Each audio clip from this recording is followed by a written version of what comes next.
오늘 설교 제목이 여러분 주보를 보시면 알지만은 과거 지향적 질문이냐 아니면 미래 지향적 질문이냐, 이런 제목을 정해봤어요. 오늘 설교 제목이 너무 딱딱하다고 생각되시나요?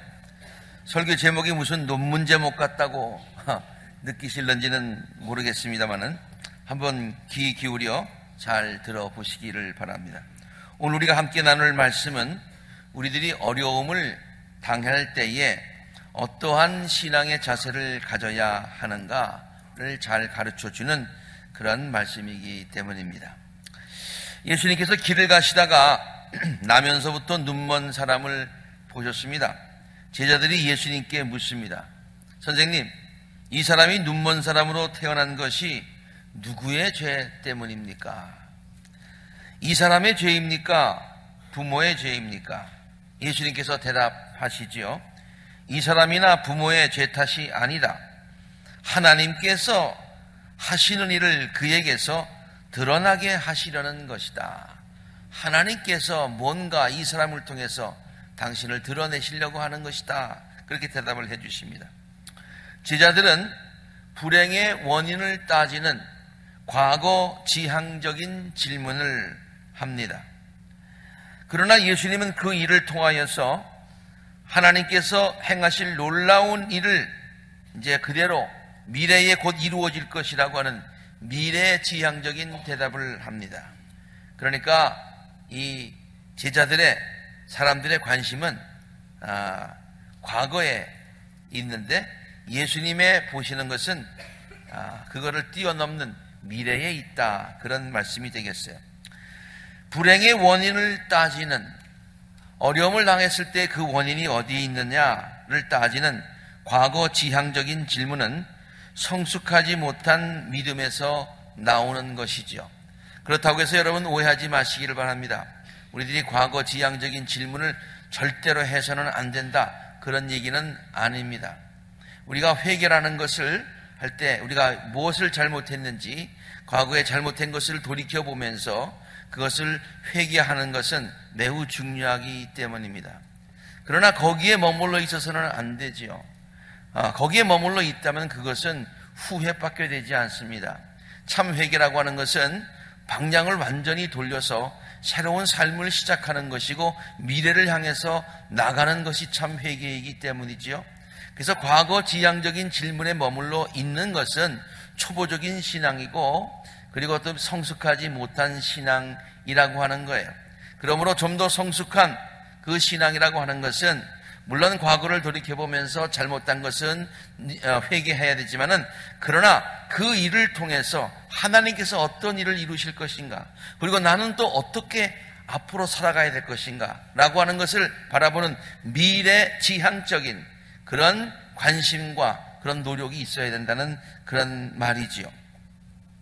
그러므로 우리는 어려운 일을 당할 때마다 우리들이 물어보아야 하는 질문은 과거 지향적인 그런 질문이 아닙니다. 과거 지향적인 질문과 현재만을 바라보는 그 같은 시선이 아니라 불행을 축복으로 바꾸어 주실, 불행을 축복으로 바꾸어 주실 하나님의 뜻을 묻는 미래지향적인 질문이어야 한다는 말입니다. 오늘 본문 말씀으로 인용하지는 않았습니다마는 우리가 잘 알고 있는 욥기서에 나오는 욥 말이지요.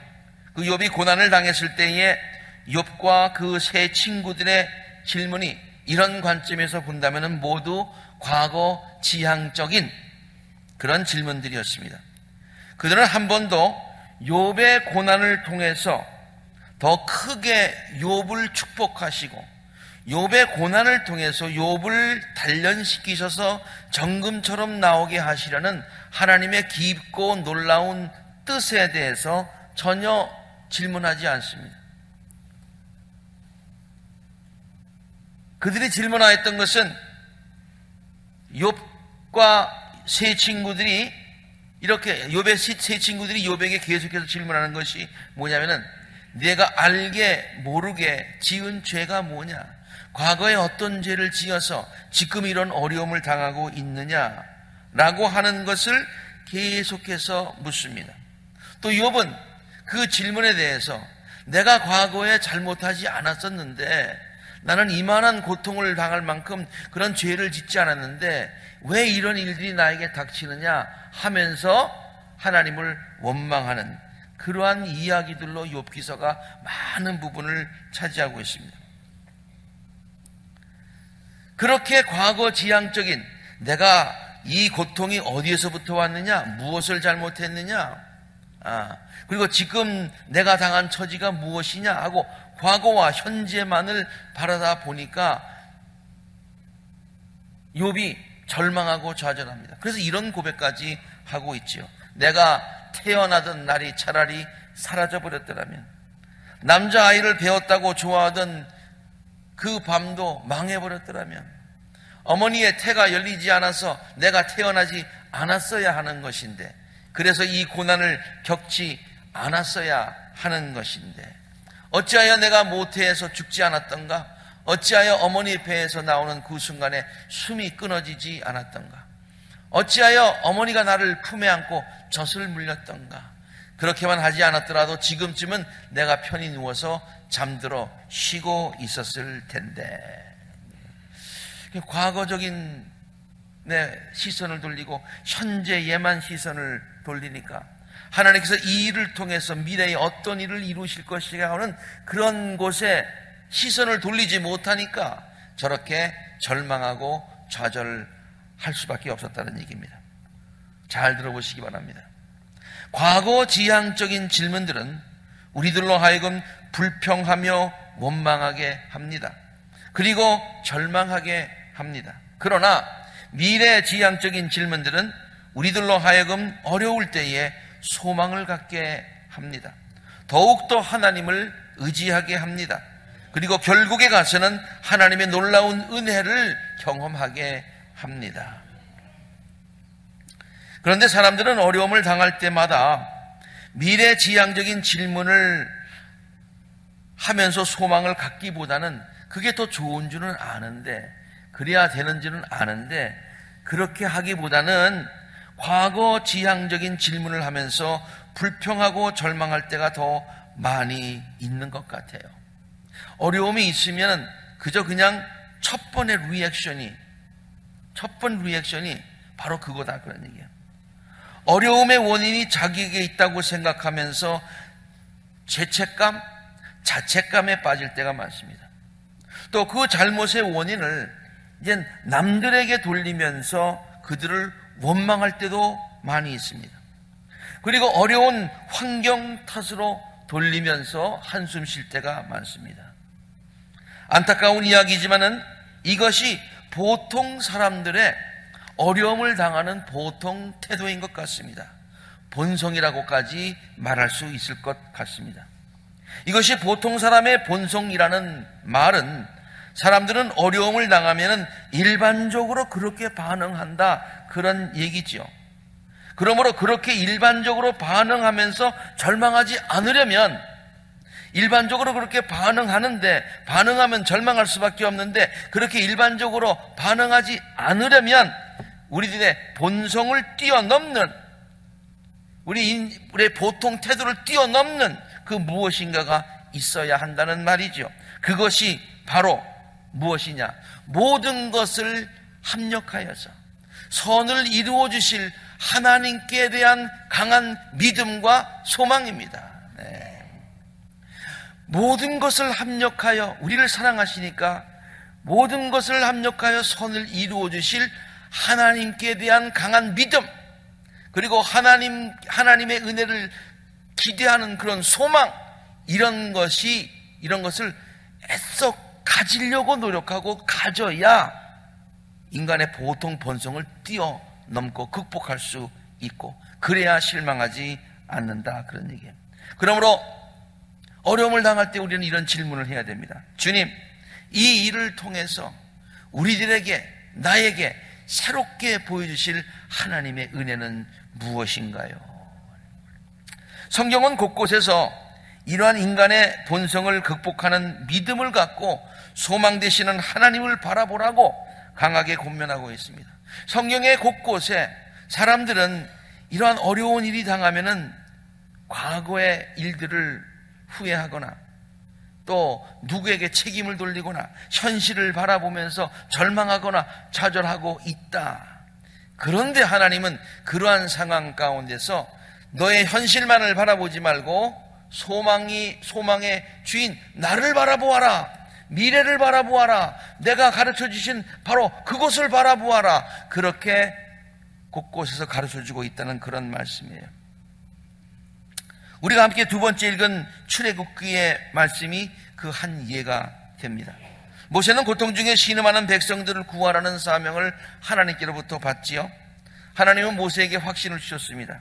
그래서 모세는 자기가 하나님의 명령을 받고서 이제 바로 앞에 나가서 우리 백성 보내주시오 말만 하면은 에브리띵이 다 순조롭게 이루어질 것이라고 생각했는데 그 생각과는 완전히 다른 일들이 벌어지기 시작을 합니다.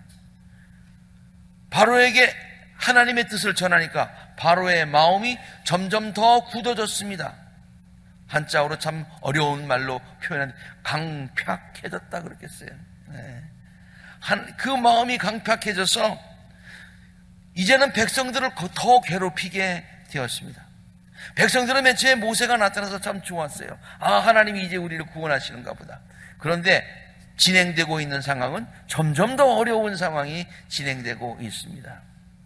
하나님께서는 이런 과정을 통해서 놀라운 일들을 보여주시고 결국에 가서는 백성들을 구원하여 주시려고 하시는데 백성들은 그렇게 멀리 보지 못하고 당장 있는 현실만을 바라보면서 하나님을 원망하고 모세를 멸망을 합니다. 모세에게 그 불평을 합니다. 모세에게 이런 얘기까지 해요. 주께서 당신을 내려다보시고 벌을 내리시면 좋겠소. 하나님이 당신에게 벌을 내시기를, 하나님이 당신을 저주하기를. 그러니까 영어로 뭡니까? 요새 미국 사람들이 잘하는 God damn이죠, 그렇죠? 그런 욕을 하는 거예요, 모세한테. 바로와 그의 신하들이 우리를 미워하게 되었어.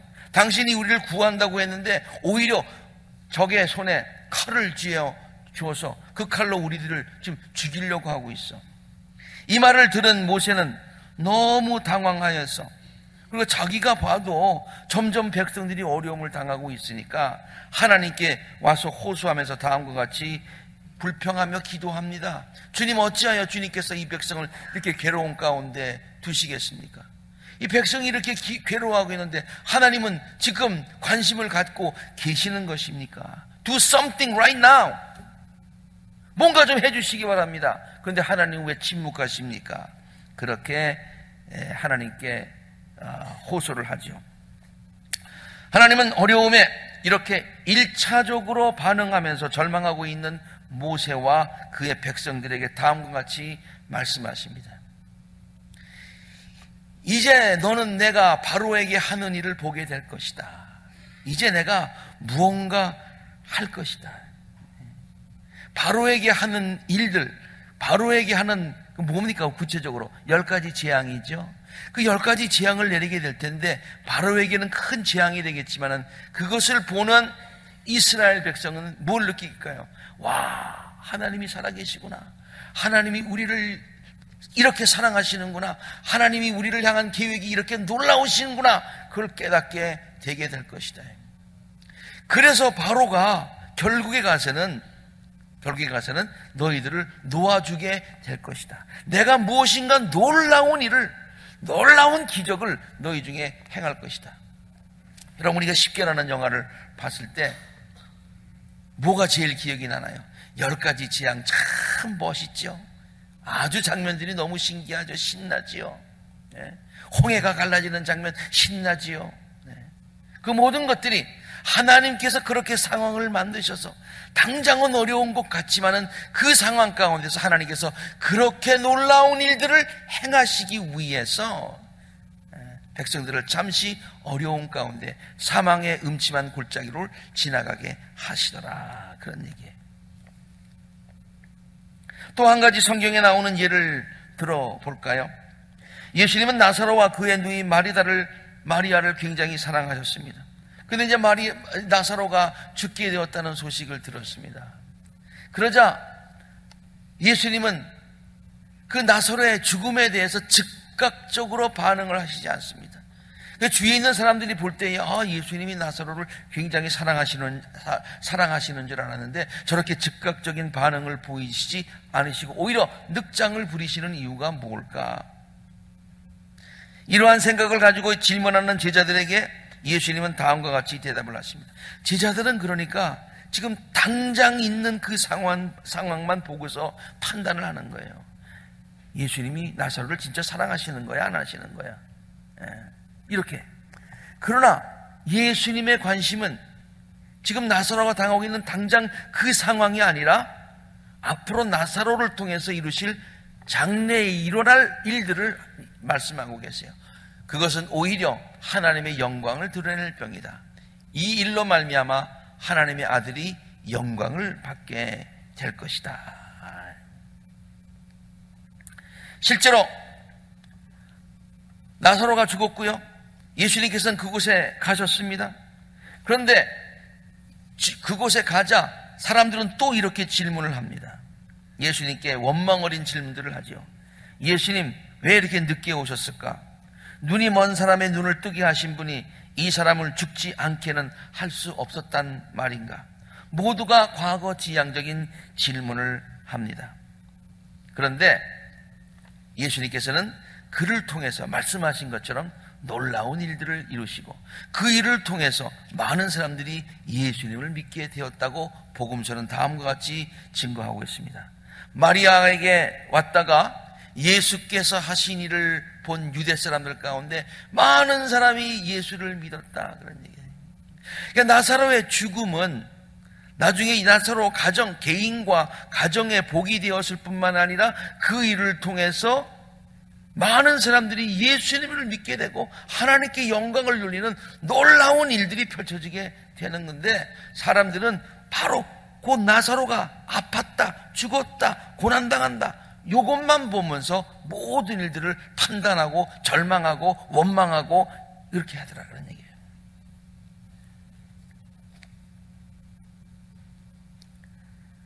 그러나 나사로가 죽었을 때 제자들이 과거 지향적인 질문이 아니라 올바른 미래 지향적인 질문을 했다면 이런 질문을 했었어야 됐겠죠. 주님, 이번에는 또 어떠한 놀라운 일들을 이 일을 통하여 이루시려고 하십니까? 그때도 어려움이 있을 때마다 주님께서 놀라운 일들을 이루어 주셨죠. 아프고 병든 자들 나올 때마다 그들을 고쳐주셨죠.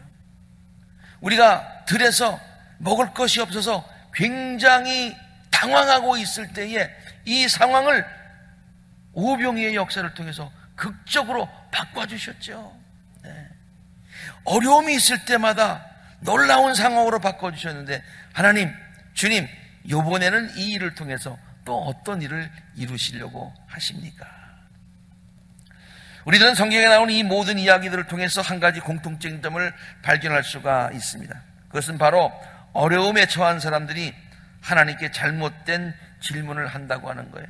그리고 과거만을 바라보고 현실만을 바라보고 이렇게 절망한다고 하는 것입니다. 그것이 인간의 본성이라고 조금 전에 말씀을 드렸습니다. 이런 질문들이죠. 하나님, 인간은 왜 고통을 당하고 있는 것입니까? 하나님의 말씀대로 살아가는 성도들에게 왜 고난이 닥치고 있습니까?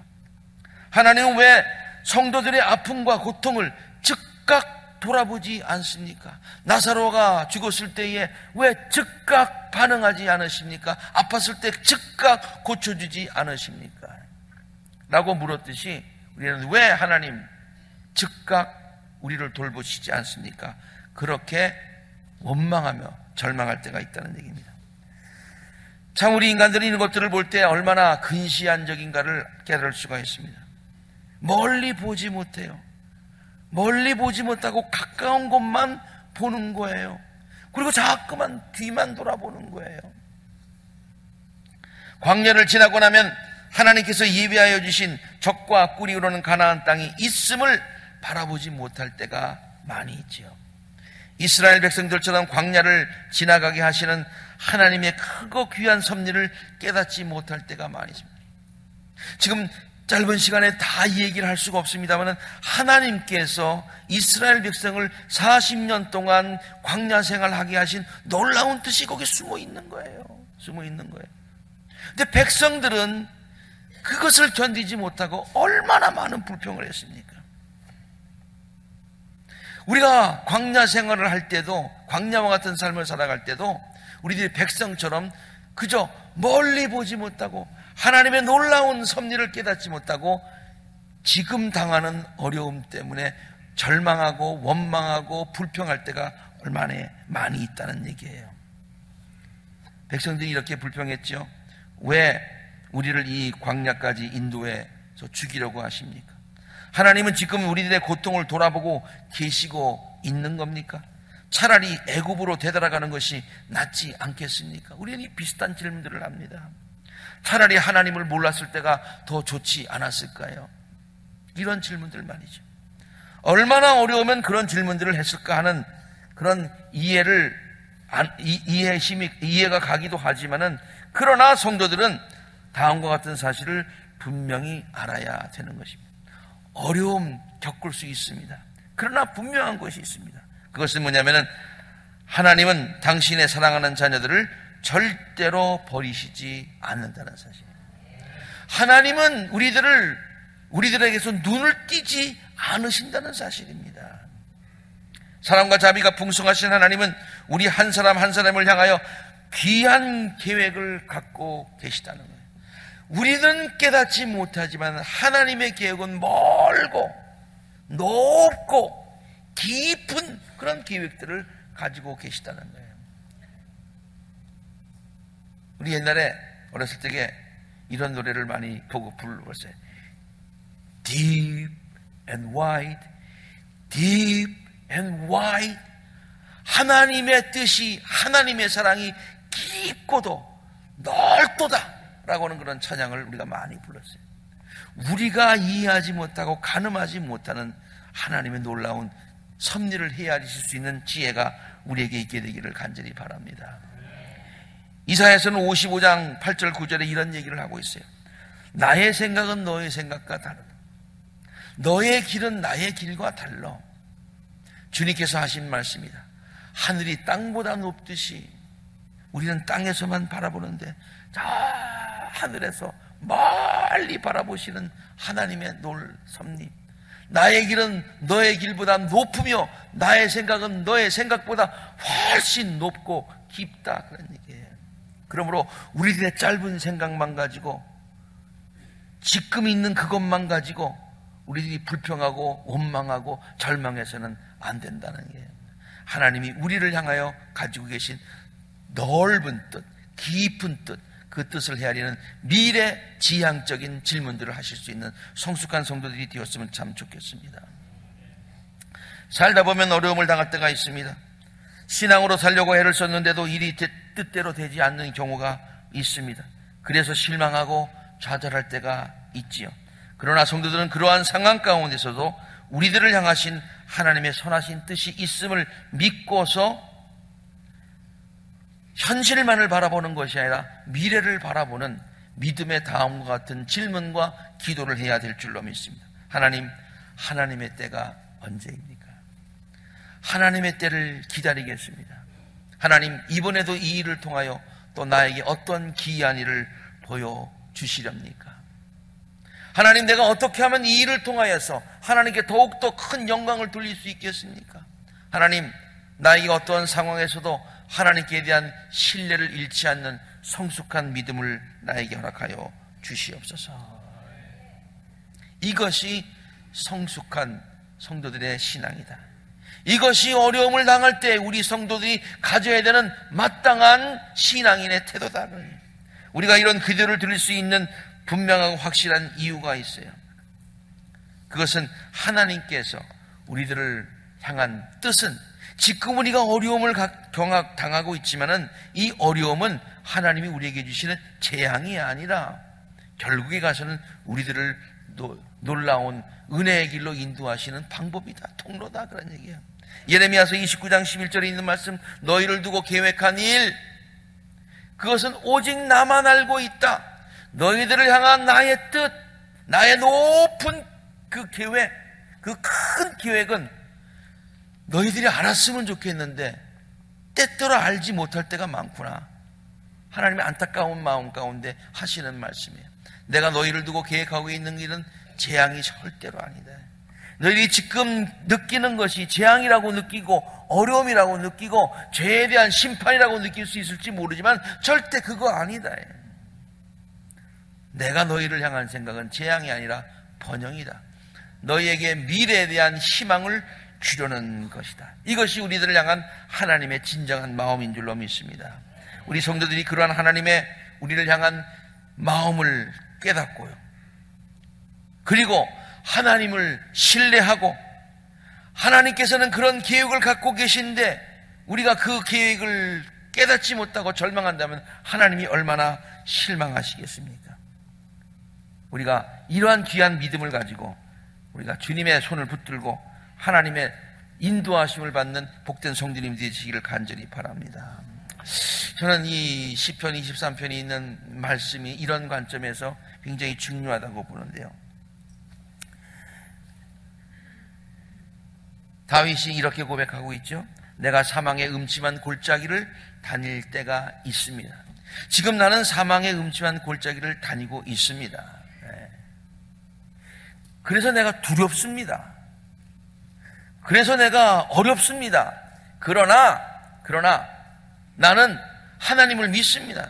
이 어려운 골짜기를 통과하게 하시면서 결국에 가서는 나를 푸른 초장과 맑은 시냇물가로 인도하실 것이기 때문입니다. 그래서 다윗은 자기가 지금 지나가고 있는 이 어려운 골짜기가 과거적인 지향적 과거를 물으면서 왜 내가 이 골짜기를 지나갈까? 나는 참 어렵다. 환경이 어렵다. 나를 자책하고 남을 원망하고 환경을 탓하고 그러는 것이 아니라 이 고난을 통과하게 하여 주실, 나를 이끌고 가실, 더 좋은 곳으로 인도하실 하나님을 신뢰하면서 미래지향적인 그런 믿음의 고백을 하는 거예요. 내가 비록 사망이 음침한 골짜기로 다닐지라도 해받을 것을 두려워하지 않는 것은 여호와께서 나와 함께 계시기 때문이다. 우리의 시선을 과거나 현재에만 두지 말고 미래를 향하여서 볼 수 있는 우리의 시선이 되기를 바랍니다. 하나님이 바라보시는 것을, 아니 하나님이 우리에게 바라보기를 원하시는 그것을 바라보실 수 있는 귀한 믿음을 소유할 수 있게 되기를 간절히 바랍니다. 이것이 성숙한 신앙인들의 태도입니다. 이것이 하나님을 신뢰하는 성도들의 마땅한 태도입니다. 모든 것을 합하여서 결국에 선을 이루어 주실 하나님을 기대하면서 하나님이 바라보게 하시는 미래를 함께 바라보는, 그래서 절망하는 것이 아니라 소망을 가지고 나아갈 수 있는, 언제나 신앙 안에서 승리하시는 우리 모든 성도님들이 되시기를 주의 이름으로 축원합니다. 함께 기도하시겠습니다.